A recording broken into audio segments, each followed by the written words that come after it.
This is cause number 1830854, and sir, you're Juan Sanchez? Yes.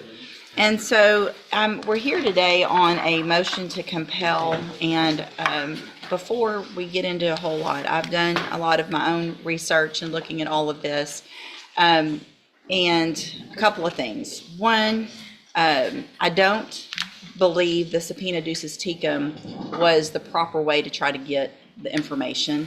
Ducis tecum is an order to get somebody to bring something to a set hearing. So we didn't have a set hearing, and they weren't ordered to give it to at a set time for a hearing. So under the rules that have to do with subpoena ducis tecum, I don't know that that was the proper way. I do think you're entitled to some of that information as a defense attorney. If we're going to base decisions on, if I'm going to base decisions on things that probation have in their file and that they're just going to tell us, I do believe that you are entitled to some of that information. I think the proper way to do it would be to make that request through the district attorney's office for discovery. And then for you, Mr. Nichols, to make those requests. And then I would approve you guys giving whatever records are requested within reason. But lab results, of testing, money owed, all of those types of things, I think are probably discoverable and something that Mr. Franklin needs. I just don't think this was the... I agree, Judge. Any of the things that pertain to, well, I do think it's discoverable. In this case, it's all allegations on the motion are based on arrest out of county. And so his attendance record and all that, I don't know why we're subpoenaing the entire probation file when it's not even part of the allegations for the motion. May I respond, Your Honor? Well, let him finish, yes. He did subpoena Wharton County records, so a representative from probation down there came in today for this hearing. I have no problem with getting him all that stuff. A lot of it's not in my possession.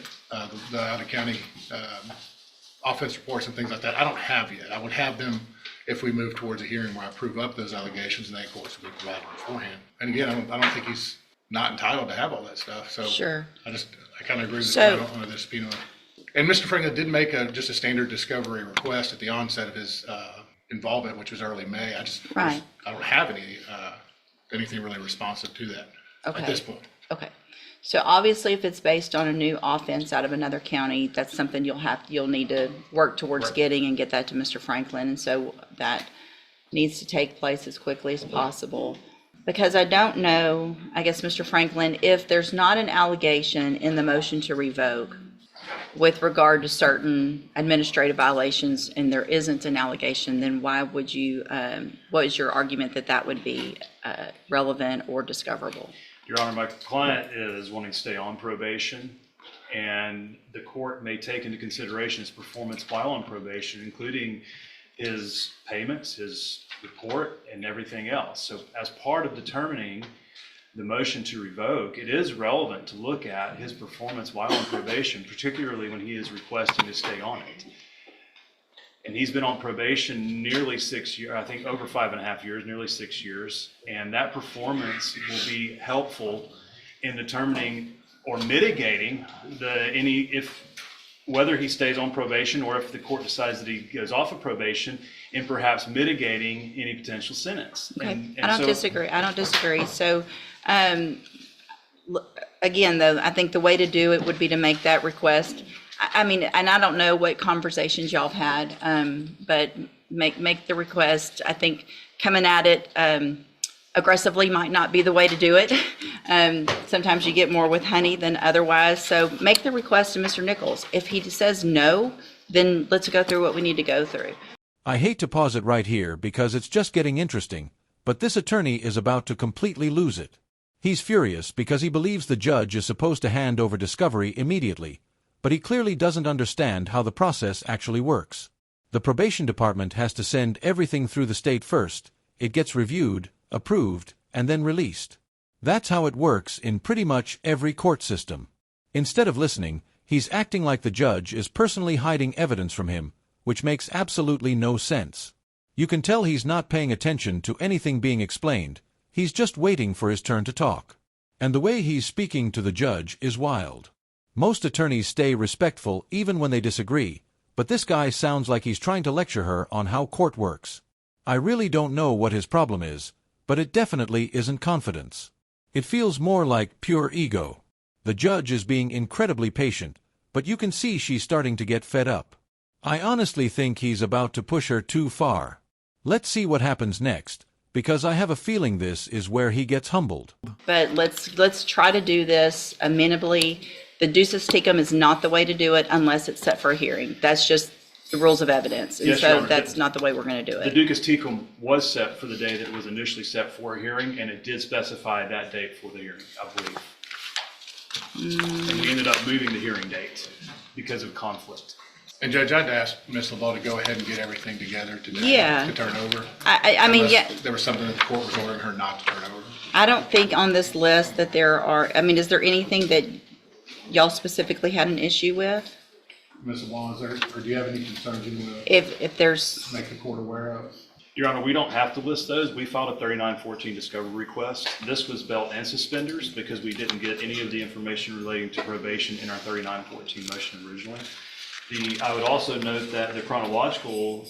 well, and these aren't, the reason you didn't get any of those is because those aren't his, they're theirs. And so they're not, I don't think Mr. Nichols has the ability legally to make probation give them those. I think once we talk it out though, I think whatever Mr. Nichols, y'all get together, obviously offense report, if y'all have the offense report and you don't even have it, then you need to get, I mean, Right, that's, I mean, that's great. it's Everybody all can stuff- get the information in an amenable way. So let's do that. Y'all sit down. I want everything that you have that is, I don't know that there's anything I can think of that would be, Unless, I mean, I guess Not- notes may be work product, but I'm not real, that's what I'm thinking about, but it's Not not too really concerned. attorney's notes, and so I don't know that that would I be an would object to issue. that, Your Honor, on the grounds that it's not attorney work product. It is merely work product of an employee, and it is discoverable and relevant to the case. And that's what I just said. You seem very frustrated, and I'm not sure why.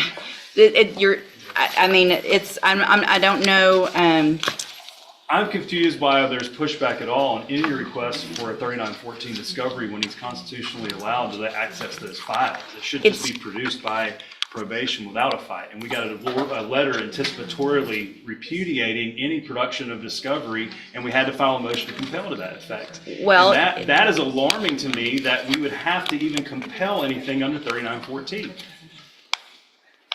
this is not something that a lot of attorneys have done in our cases. And so if there is something, if you'll sit around and watch today how everybody gets along, hold on.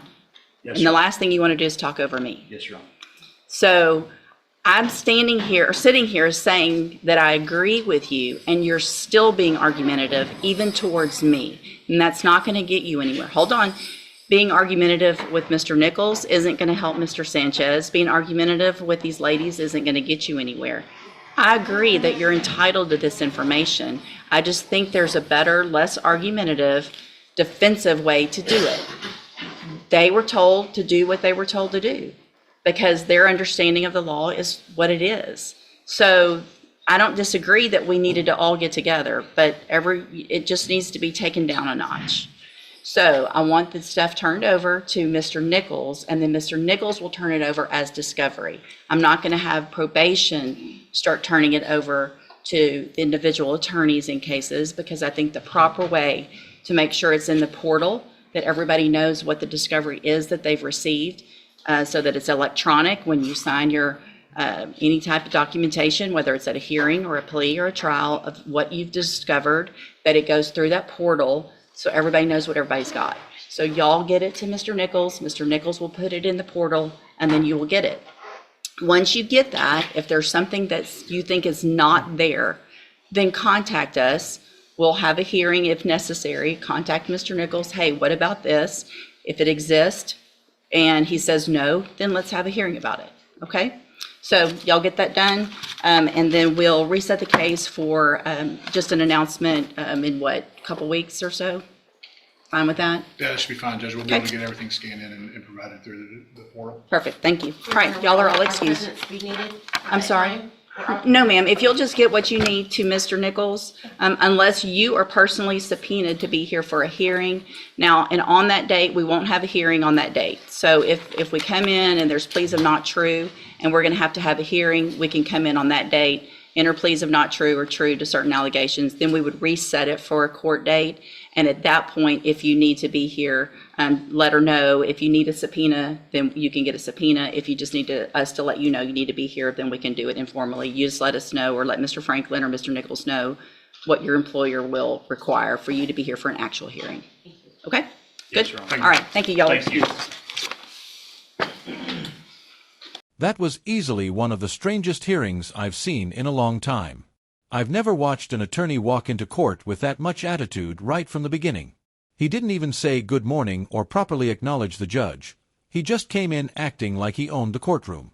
You'd think someone with a law degree would understand that discovery doesn't just magically appear. There's a legal process for it. But instead, he took it personally and ended up embarrassing himself in front of everyone. I don't know if he was just having a bad day or if that's how he always behaves, but either way, it definitely backfired on him. I think the judge handled it perfectly. She stayed calm, professional, and still got her point across without losing her cool. Let me know in the comments if you think she went too easy on him or if she handled it exactly right. Thanks so much for watching, and make sure to like and subscribe if you enjoyed the video. Take care, everyone.